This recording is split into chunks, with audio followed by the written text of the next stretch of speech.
Let's say you are right leaning. As I casually move to the right. No, that was a funny coincidence there. Let's say you're right leaning. And what do you think of SJWs? What do you think about feminists? What do you think about liberals, progressives, leftists? You probably hate them. Let's be honest, right? You probably have contempt for them. You probably think they're lazy. You probably think they're a bunch of whiny crybabies, whatever. Um, if you're honest with yourself, when you make fun of them, do you feel good?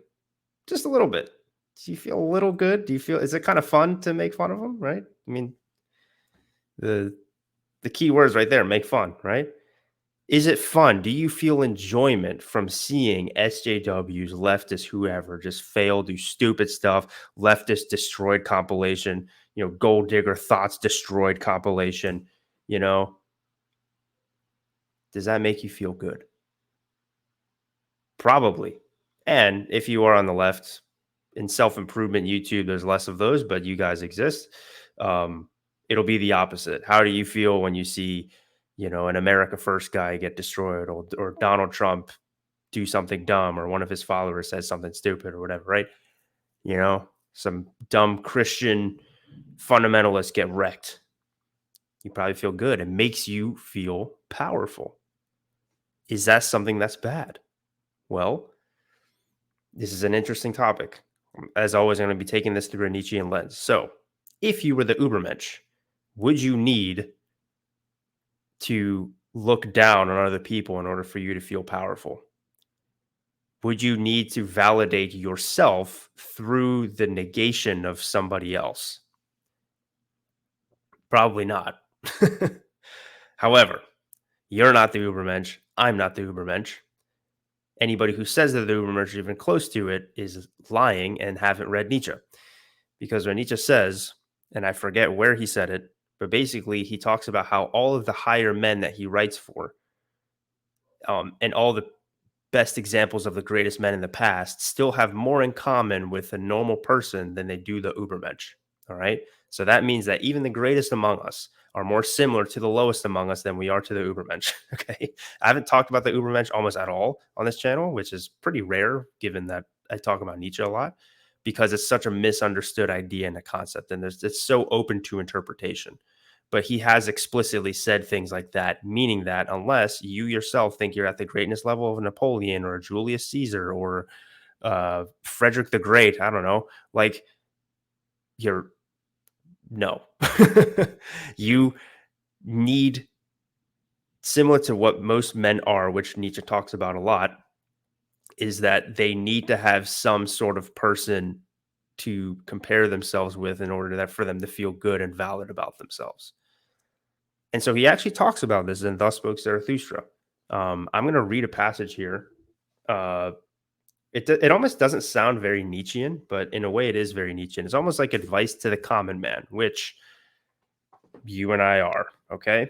I do believe that there probably is a distinction between like a higher, I want to say a higher soul, but a soul or a person or an individual who um, has a more of an inclination to lead and one who has a more of an inclination to follow. Unfortunately, Nietzsche puts it in a pretty not so kind way of saying, herd animals versus the birds of prey. So, uh, um, he's a pretty intense guy, whatever. Just because his framing of how he said things don't sound very nice doesn't mean there's not some truth to it. However, as he said himself, I'm going to reiterate one more time. You and I, the greatest people the greatest people in history, have more in common with the lowest, most contemptible people in history than we do to the Ubermensch, okay?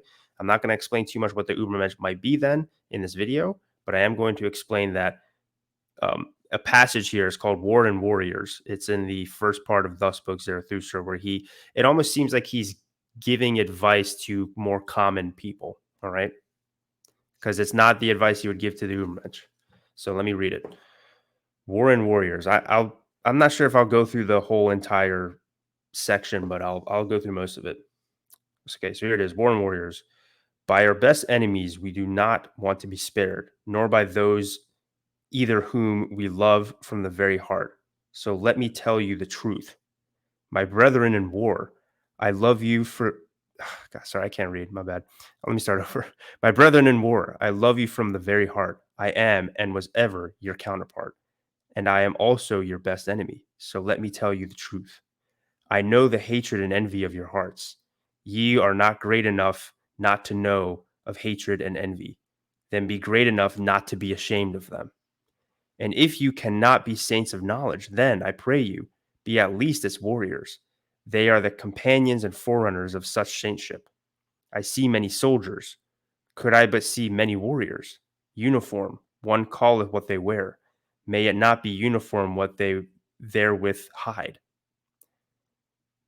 Yea, shall be those whose eyes ever seek for an enemy, for your enemy, and with some of you there is hatred at first sight. Your enemy shall you seek, your war shall you wage, and for the sake of your thoughts, and if your thoughts succumb, your uprightness shall still shout triumph thereby. Sorry, guys, I'm really bad at reading out loud. This is why I'm not a school teacher. I'm going to keep trying. Ye shall love peace as a means to new wars, and the short peace more than the long. You I advise not to work, but to fight. You I advise not to peace, but to victory. Let your work be a fight, let your peace be a victory. One can only be silent and sit peacefully when one hath arrow and bow, otherwise one prateth and quarreleth. Let your peace be a victory. Yea, say it is a good cause. Let me start that part over again. Yea, say it is the good cause which halloweth even war. I say unto you, it is the good war which halloweth every cause. War and courage have done more great things than charity. Not your sympathy, but your bravery hath hitherto saved the victims. What is good, ye ask? To be brave is good. Let the little girls say, to be good is what is pretty, and at the same time touching. They shall call you they call you heartless, but your heart is true, and I love the bashfulness of your good will. Ye are ashamed of your flow, and others are ashamed of their ebb. Ye are ugly? Well then, my brethren, take the sublime about you, the mantle of the ugly. And when your soul becometh great, then doth it become haughty, and in your sublimity there is wickedness. I know you. In wickedness the haughty man and weakling meet, but they misunderstand one another. I know you. Ye shall only have enemies to be hated, but not enemies to be despised. Ye must be proud of your enemies. Then the successes of your enemies are also your successes. Resistance, that is the distinction of the slave. Let your distinction be obedience. Let your commanding itself be obeying. To the good warrior soundeth, thou shalt, pleasanter than I will. And that is dear unto you, ye shall first have it commanded unto you. Let your love be life. Sorry, I messed up. Let your love to life be love to your highest hope, and let your highest hope be the highest thought of life. Your highest thought, however, ye shall have it commanded unto you by me, and it is this: man is something that is to be surpassed. So live your life of obedience and of war. What matter about long life? What warrior wisheth to be spared? I spare you not. I love you from my very heart, my brethren in war. Thus spoke Zarathustra. What the hell does that even all even mean?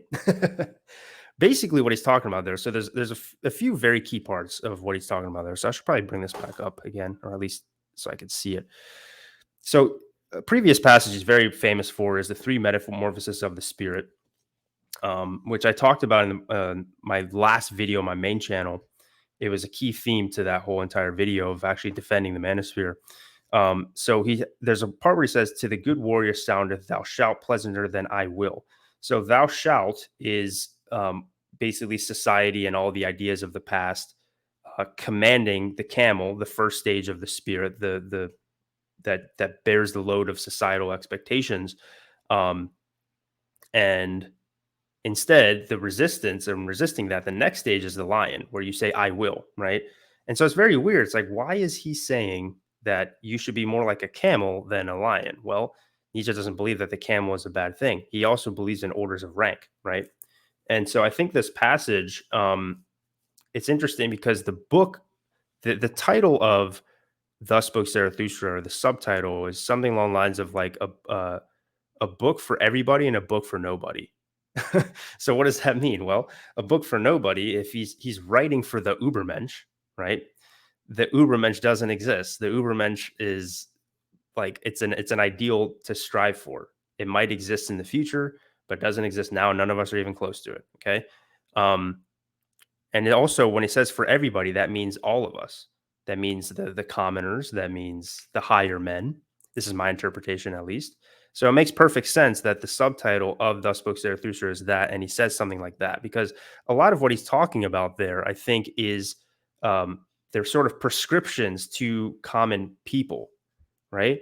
So basically, he kind of just assumes, okay, well, maybe you don't have, I guess, maybe like the intellectual gifts to come up with these great ideas. But if you believe in these great ideas, you should fight for it. You don't necessarily have to be the person, that higher soul that creates new values, but we still need people to push those values and truly believe in it. This is why when people say that Nietzsche had like contempt for less smart people or people who were like the herd, I don't think that that's true. I think it comes across that way. It's not communicated well, or it's communicated very ambiguously. But I think with this, he's talking as if, the common soldier is going to be a common person, right?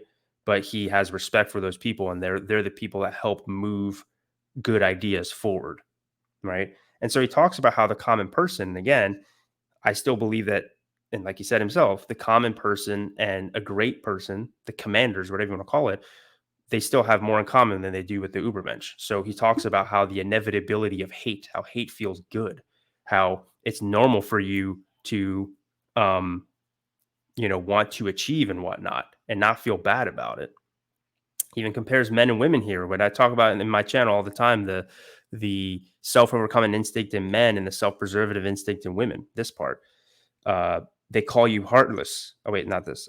Says, "What is good?" He asks. "To be brave is good. Let the little girl say, to be good is what is pretty, and at the same time touching." Right. And so he talks about this all the time of like, well, you have hate in your hearts, and that's fine. Go to war. Fight for what you believe in. It's okay to hate. It's normal.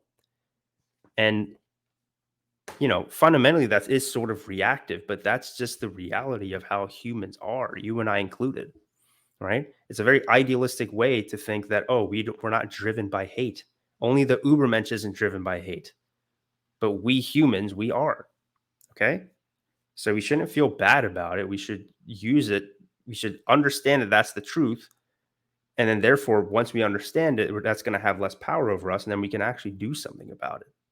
So the example that I gave to you earlier about how, you know, how you hate SJWs and stuff and you make fun of them, whatever, it makes you feel good. It's okay to admit that to yourself. It's better to admit that to yourself than to be like, no, I just think there's injustice in the world, and you know, I feel good because I'm making the world a better place. No, when in reality, when you see SJW destroyed videos or whatever, your main motivation there is to point and laugh at the dummies to make yourself feel better. Okay. The other stuff might be true too, that you want to see the world become a better place or whatever. But your primary motivation, especially in that moment, is that. Why is that? We are fundamentally insecure creatures. Okay. You look across historically, this is where my sort of theory and philosophy comes in. You look historically across all these different societies that have never really interacted with another. So it's not some bad ideology or bad idea that was floating around and corrupted people's minds. There's almost always a scorned class or a scorned group of people where the people in general feel more powerful over. They're just like, we are better than those people. Those people suck. Therefore, we're awesome, right? Um, so in the Indian caste society, they have the lowest. They have a bunch of classes, right? But the lowest of the low, they call the untouchables. These are the people that like do sewage systems and whatnot, and they're completely scorned by the rest of society, even though they're doing things that are necessary for societies to function. Well, why do people at the low class look down on the untouchables, even though they're low class themselves? Because they're constantly being looked down on by other people up above them. But in order for them to feel valid and to feel not like a piece of shit themselves, then they look at the people that actually scoop the pieces of shit for them to feel good about themselves, right? And then and you see all these different societies do it sometimes, and more recently in the US, you would see that in the form of racism, right? Over the past 100, 200, 300 years, where especially, during slavery, but even a little bit after slavery ended, A lot of white folks would look at black folks and say that, they're superior to them. It made them feel good. Being racist made them feel good. However, so let's look at it this way. If they were honest and they said, "Oh, I am racist toward those people because and I hate them because it makes me feel better about myself." That itself sounds ridiculous, right? So if you're honest about it, you can say, "Okay, this is a feeling that I have that probably isn't the best version of myself. However, it's a feeling that I have nonetheless. It's a feeling that everybody else has. At the very least, we can be honest of where that motivation lies. And then if you're honest with that motivation, then you can strive to become better. You can have an ideal to strive for, aka something like the Ubermensch. The Ubermensch is an idea, it's the ideal man to strive to become.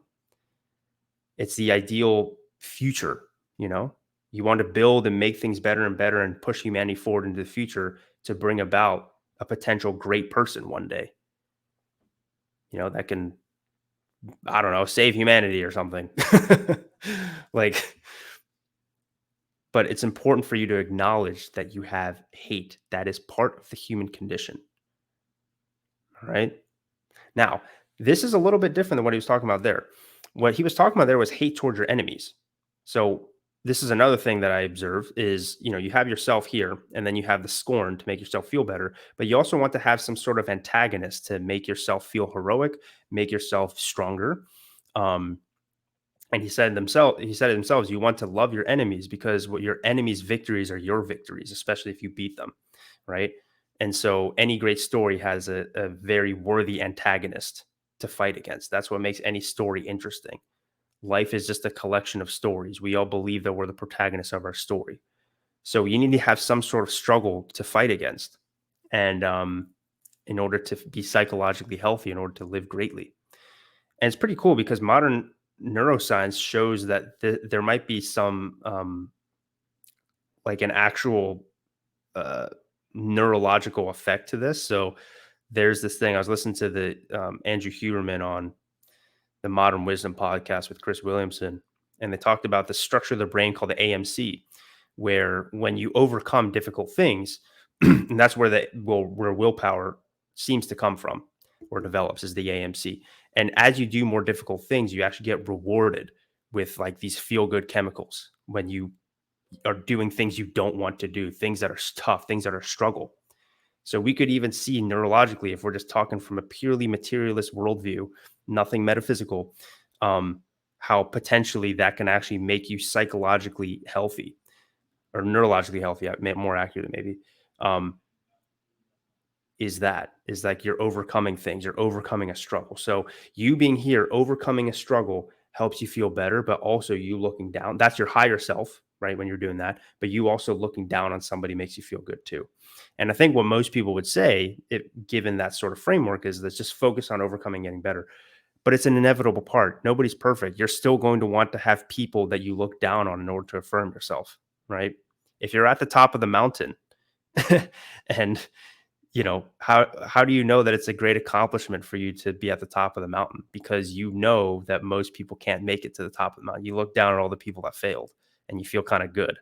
And you'll feel better that the fact that a lot of people didn't make it because it reaffirms the idea of how great the thing that you accomplished was. Let's be honest. We have those two things there. And what he's basically saying is not just here, but in other parts of what he says is that you shouldn't feel guilty about that. The worst thing, the worst plague that one of the worst plagues that has happened to humanity is the bad conscience, aka feeling guilty, which he believes stems from Christianity. Um, so yeah, well, Christianity as an extension of slave morality. I can't get too far into that stuff in this video, or else it's going to be like hours and hours long.